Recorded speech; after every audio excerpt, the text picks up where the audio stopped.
I'd like to say thanks everyone for coming along to Perth Scuba. A lot of new faces I've never seen before, which is really cool. It's good to have a different type of client come through the shop here. Obviously, as you know, we're pretty well into the scuba diving side of it, and our free diving range is quite small.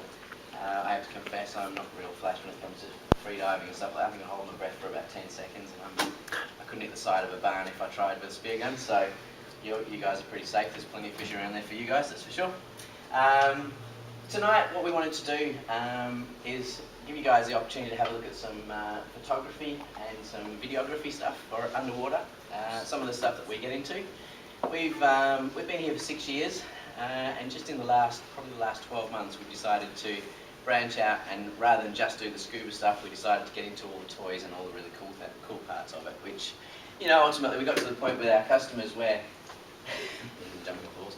We got to the part with our customers where they were coming through, they were doing their dive courses, and then after that, there was sort of nowhere to go. You either dive at Rottnest and through winter, we all know it's not the best of conditions, so or you get out of it. And rather than let the people get out of it, we decided to introduce the tech side of it, so they can do some really cool cave diving, cabin diving, and deep stuff. And we brought the photography and videography part of it into it, so that we could get people into a little more diverse stuff rather than just waiting and hanging on for crazy season to kick off again, which obviously is a pretty popular time. A couple of things that swayed us that way. I've always been interested in doing the videography side of things. I'm still certainly not anywhere close to what the ability of Joseph is in the video camera side of things. I've got a lot to learn after seeing what he can do. So, but with video, you never stop learning. And I guess photography is the same. Jo here is my partner. She's been doing photography for probably about 6 years. And she's been probably about 3 years to the level where she's into the professional side of things. She's got artwork pretty much all over the place, photos in galleries. She sold a lot of her paper pictures, and you're probably, a lot of the time you won't even notice, but you're looking at, you're looking on websites and things like that, you're looking at some of her photos. So she's brought a few for you to have a look at tonight. First of all, I'm going to bring Joseph up. Joseph's going to have a bit of a chat to you about videography. First of all, anyone here into photography? Underwater photography? Awesome. How many of you guys have actually got your underwater cameras? How many of you have flooded one? That's your question. Yeah, they reckon there's 2 types of people in the world, those who have flooded a camera and those who are about to. Fortunately, I've been there and flooded mine. Joey's flooded hers, and I think you flooded yours, so we're all good. We're all right for now. It's a great sport to get into, diving, but to be able to take photos and bring back the memories with you and show other people, the people that aren't as fortunate as we are, that can get underwater and have a look at these things, is a pretty cool thing to do. And hopefully those of you that aren't into photography at some point decide to give it a try. It's something that will change the way you look at things. I think the amount of different types of things you can do with the photography nowadays, with digital photography, it makes life a lot easier. Imagine going around the old days when you used to have a roll of 24 film and you have 24 shots, and if you didn't get them right, you didn't know until you got to the end and developed them, and then afterwards found out that you'd done something terribly wrong. Whereas at least with digital you can look and wipe it out there and then. Anyway, for every 60 million photos that you take, you'd probably end up with half a dozen really good ones, and they're the ones that obviously they show you. So we'll be that's not true. We'll be looking at some of those tonight anyway. Joe has a good hit rate. You going first, Joseph? Or? No, oh, you're going first. Ah, okay, so there you go. So Joey's going first. I'll hand you guys over. I'll just turn the lights off. Good idea.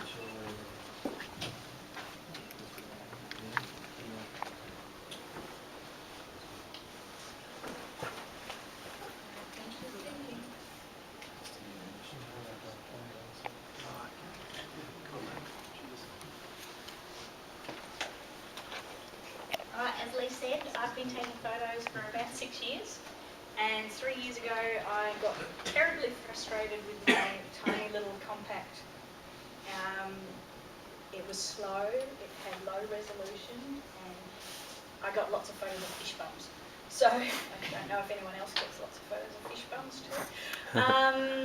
So I upgraded to an SLR, went the whole hog, got myself a Nikon D300, put it in its big CNC housing, got my strobes going, and ever since then I've swum around with a praying mantis on every single dive, as my family likes to call it. And so here's just a few of the photos I've got over the last few years travelling all over the place.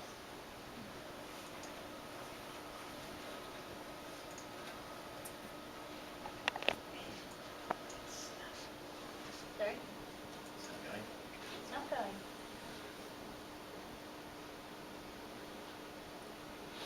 Well, Joseph, I think it might be you, mate.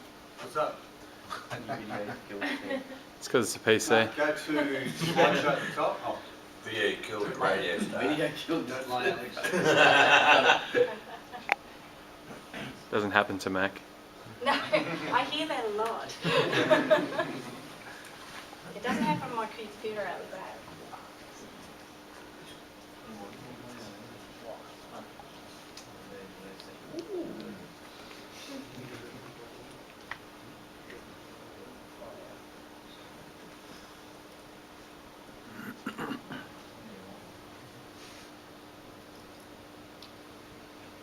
These were all taken in the Komodo Islands. Lee and I went last year to take photos from them. It was really hard work. Fair bit of grey water and nice flat days every day. Was there many big fish around? Yeah, actually there's, you go on dives where there's giant mantas, 4 metres across. Sharks on a lot of the dives. Any wahoo or mackies? Or We saw a lot of giant trevally. Barras, yeah, lots of schools of barras. They're terrible eating. That's why there's so many of them. Yeah, yes, they were free divers. They reckon they had the best time with free divers. See you, Jim. Well, there's lots of food over there. Wouldn't eat one of those though. Where are Komodo?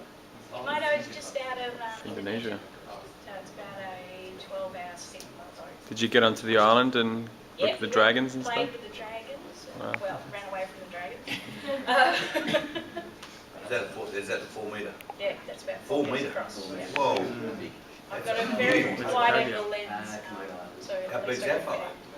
That one, actually, that would have been a fair size. Good food. That's all about half a centimetre. That one would do anyway. To eat.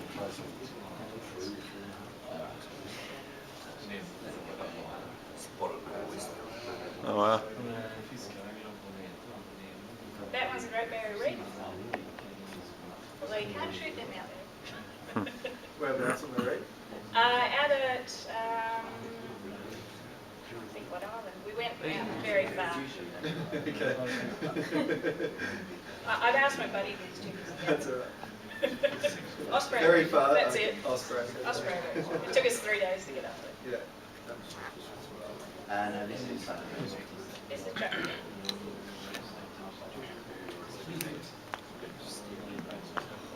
Righto, everybody been out there?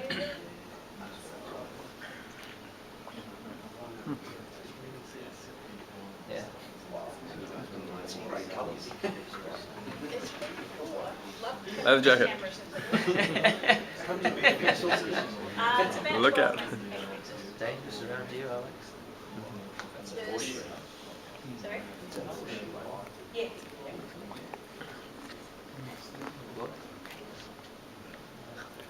Is that a turtle, is it? Turtle. Yeah, it was a turtle scum. Wow. Wasn't us with our No, they get stuck in there, they can't find the light. Okay. Loose breath. Yeah, look good, easy.